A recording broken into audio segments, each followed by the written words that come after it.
लेकिन जो 2020 का कोरोना था, तो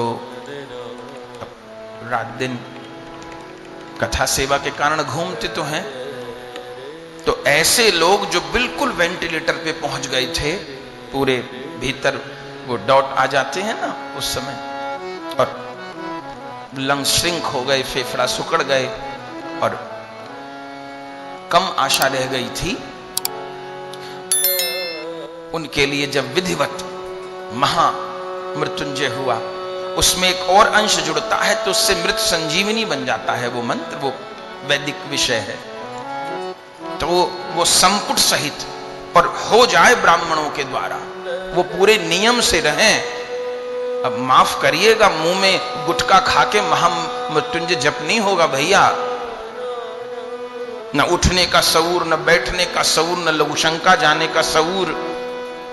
अब मुंह में गुटखा चल रहा है, मोबाइल में व्हाट्सएप मैसेज, फिर तो जजमान कल का मरता आज मर जाएगा, ऐसे नहीं होगा।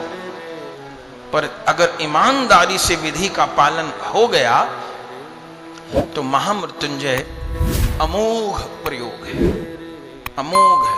हमने खुद उन दिनों कम से कम 18-20 उदाहरण देखे। जब डॉक्टर ये कह दे कि 30% उम्मीद है, तो आप सोच लीजिए उसका क्या मतलब होता है।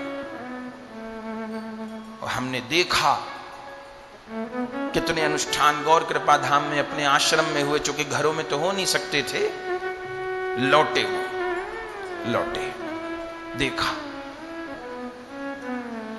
और ऐसा भी देखा कि किसी ने पूछा, हमने बताया, उसने उस चीज को गंभीरता से नहीं लिया और अवहेलना पूर्वक या ठीक से नहीं हुआ तो फिर बिल्कुल आशा नहीं थी, वो भी चलेगा। ये भी देखा। और ये भी देखा कि हुआ तो ऐसा जैसे भोलानाथ मौत के मुंह के आगे से पकड़ लाए हों। ये देखा, खूब देखा।